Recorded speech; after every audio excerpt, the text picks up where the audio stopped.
So my name is James, and today I'm going to share with you my experience in being part of a team that started at a Webfest a long time ago, where we decided we would build a cosmic ray detector. So I'm going to share with you my presentation, which I'll make available. It's on GitHub already. This project is called Cosmic Pi, and we came to a Webfest actually in 2012 with the idea of taking someone else's cosmic ray detector and making it better. Here we are today with our own cosmic ray detecting hardware that's fully open source. So our idea was, let's take the whole of CERN and put it in a little box, and make the whole thing open source. And when we say take the whole of CERN, we mean ideally accelerator, a detector, and the data analysis. And of course, we can't put a particle accelerator in a box, at least not a very big one. So for that, we use cosmic rays, because the energy levels you get from cosmic rays are far in excess of what you can generate even with an FCC-type collider. For the detector, we wanted to use modern technology. So this is a block of scintillators. And then the data analytics, I guess, it's kind of, you can do that nowadays on a Raspberry Pi to a limited extent. And the whole thing, from the beginning, the whole team, we were all very committed to an open source methodology. So open hardware, our designs are CERN open hardware licensed. So anyone can download them, modify them, build them. And the same for our software. It's all built on open source software. So what can we do with a cosmic ray detector? Why is this interesting? One of the more interesting aspects of cosmic ray research is that cosmic rays are part of our climate system, in that when cosmic rays hit the Earth's atmosphere, they cause cosmic ray showers, and those showers are an important factor in cloud nucleation. So what causes actually clouds to condense from the water vapor that's in the air? One of those causes, there are several causes, but one of them is cosmic rays. Clouds, of course, are very important for our climate because they reflect the sun's light and they also bring rain. So there are two big questions in climate science that relate to cosmic rays. The first one is fairly easy. There are lots of people looking at this, is how many cosmic rays are there right now? And we can also look at this. And then the other big question is, how many cosmic rays were there before we started to measure them?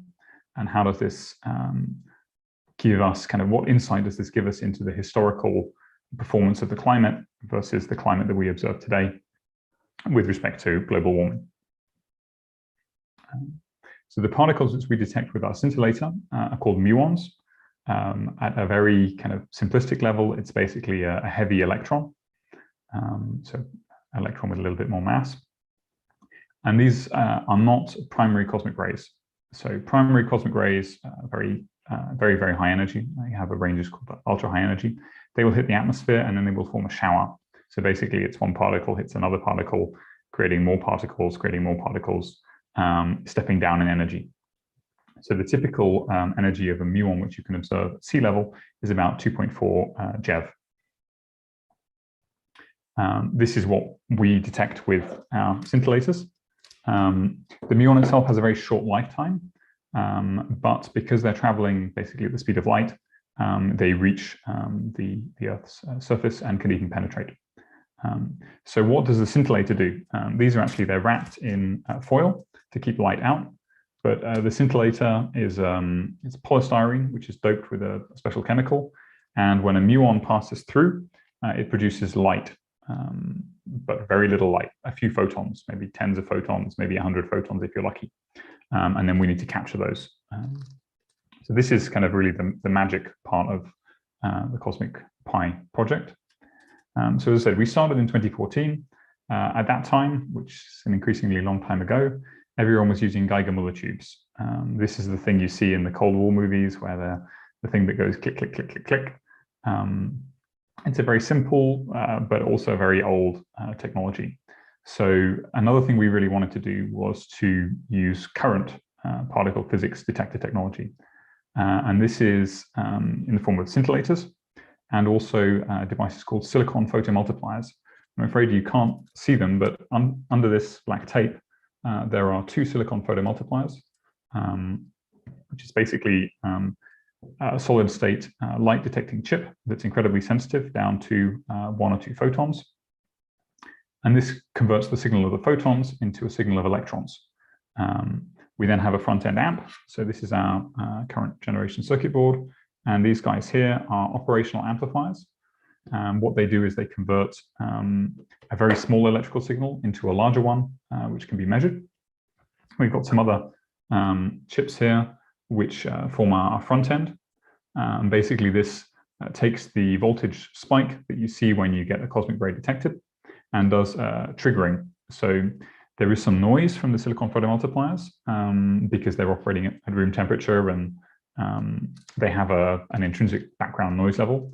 So what we do is we do filtering, where the front end needs to see 2 simultaneous spikes because we have 2 slabs here, 1 and 2. And when we see them together, then we have a fairly good degree of confidence that that was actually a cosmic ray rather than just some random noise, which is important.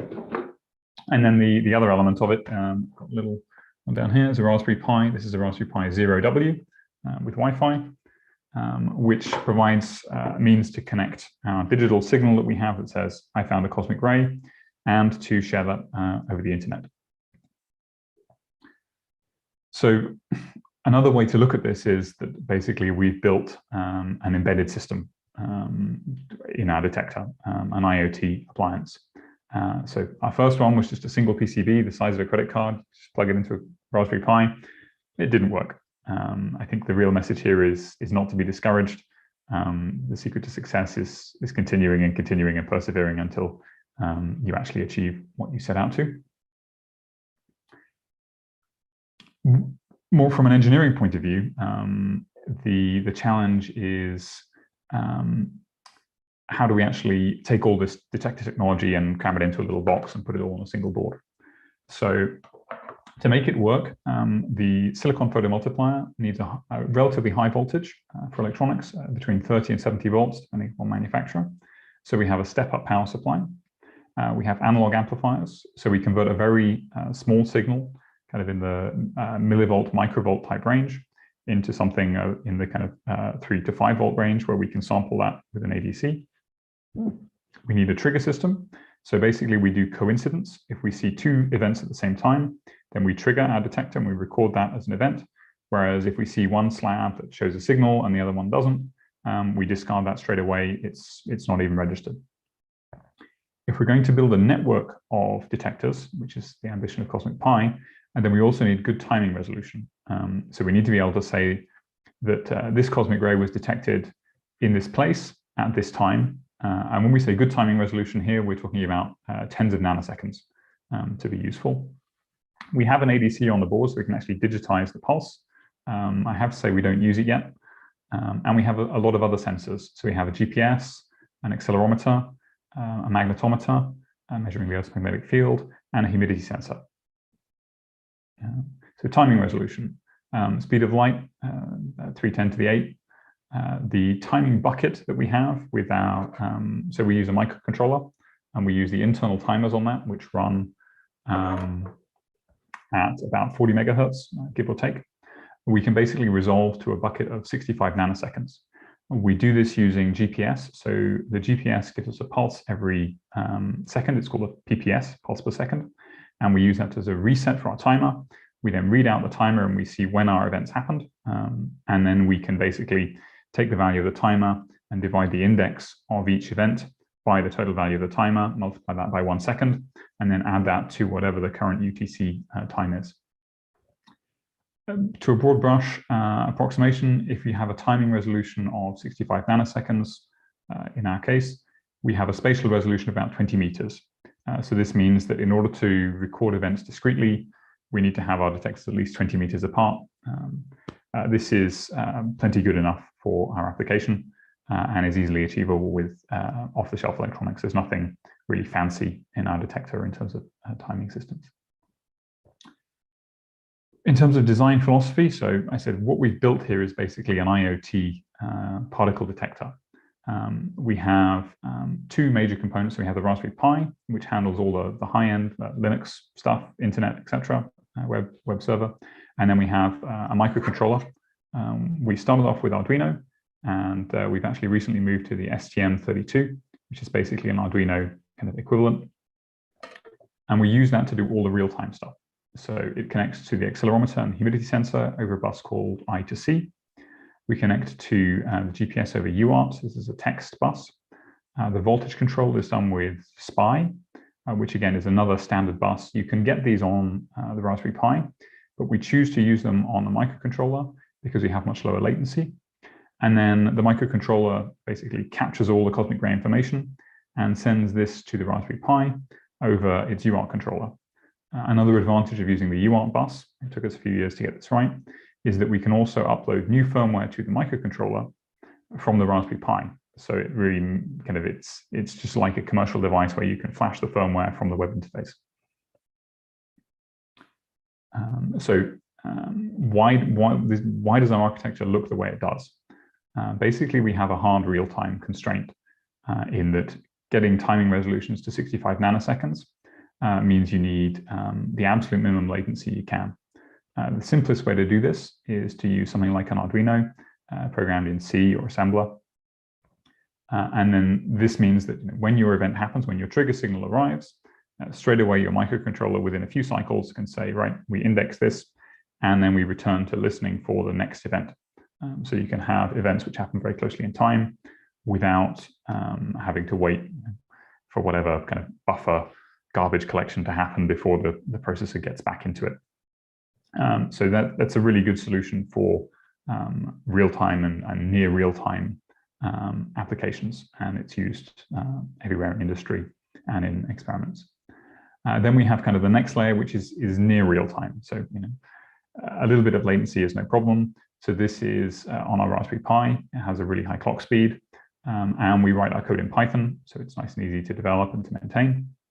So there, what we're doing is once a second, we're collecting all the cosmic rays that were detected in the last second, and then we put those into a database, and we can also publish them to the internet.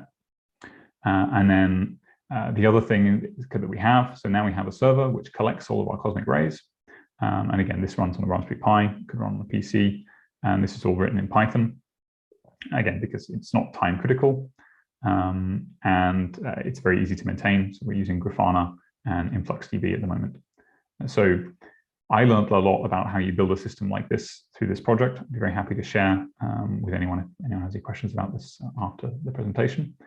And it's also fun, and it's a lot easier today than it was in 2014 when we really started. So the bigger picture idea behind Cosmic Pi is to build effectively an internet telescope where every detector is a pixel in a great big image of all of the cosmic rays arriving on the surface of the Earth in real time. And it's put together with a bus which is called, or a system which is called MQTT. So this is an IoT protocol. It's very lightweight, and it's effectively a publish-subscribe mechanism. So every detector publishes its events to what's called a broker, and the broker makes those events available for anyone who is subscribed. So we have multiple clients who are publishing, and then we have one single. We can also set it up so you can have multiple redundant brokers for load balancing. And then we have a server which also hosts the MQTT broker, which listens to this bus, collects the muon data via a simple Python script, and then this goes into a database built in Influx, and we can represent it with Grafana. And we've actually put the same infrastructure, so Influx and Grafana, actually onto the Raspberry Pi Zero that sits inside the box.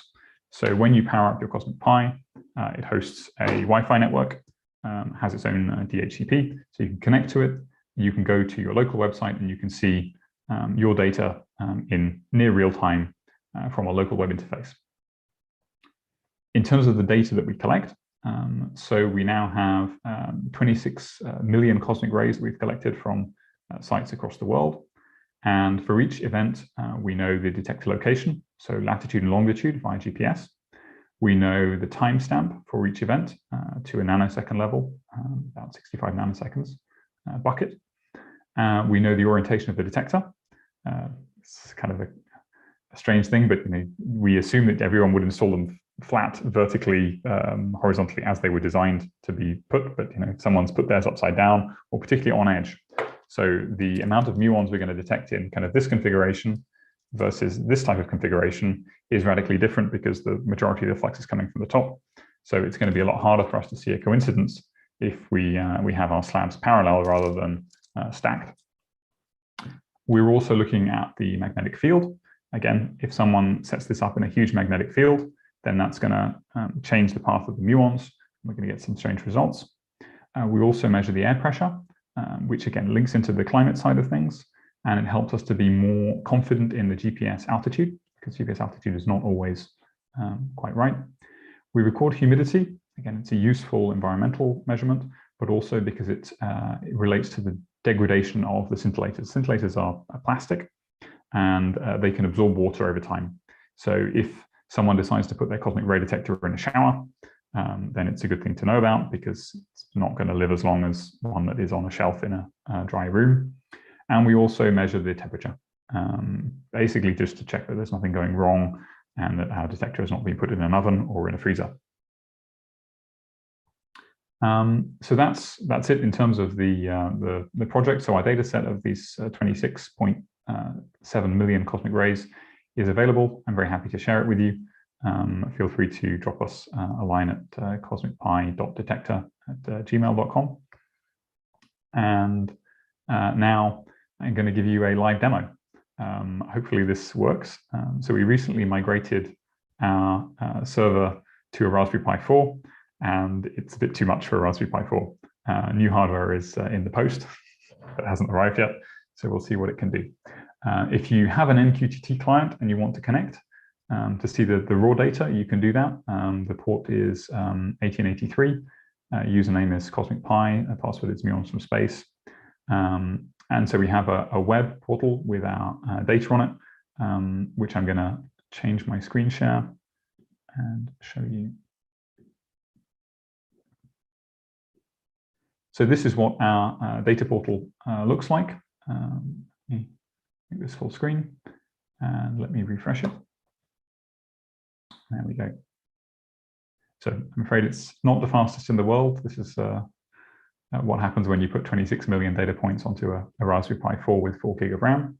But you can see the locations of our detectors around the world.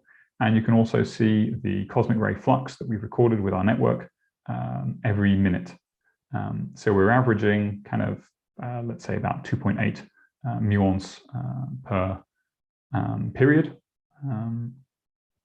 Sorry, 2.8 muons per second, but this is across the whole network. So the actual detector itself is kind of between 2 is probably a reasonable number. So here we might have had more detectors connected and then disconnected. Again, it's TCP/IP, so it's not a guaranteed connectivity. But that gives you a feel for kind of the real-time nature of the data. And of course, if things break down, then you can see straight away that the information flow stops. And we can also locate our detector.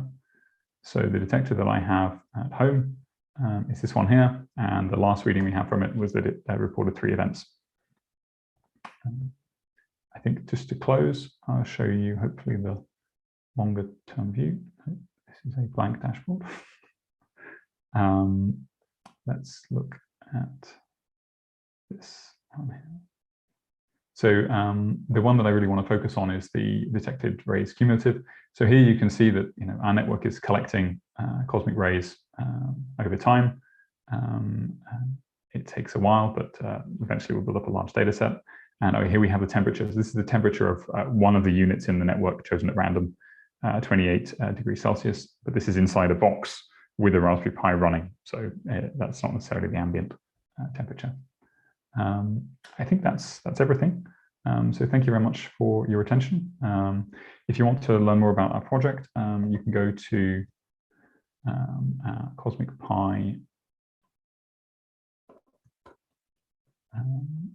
webpage, and we have a blog with links to GitHub where we store all our code.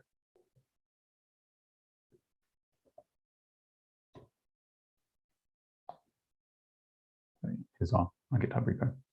Right. Thanks again. Thank you very much, James, for this inspiring talk, and to see what can originate out of a web project that started at the Webfest. And for the Webfest participants, just a quick announcement. James has kindly agreed to join the Wordly platform and answer your questions in case there are. And yeah, thank you very much, James, for this talk again. My pleasure. And yeah, hope to see you on Wordly and at some point around in the Webfest. Okay.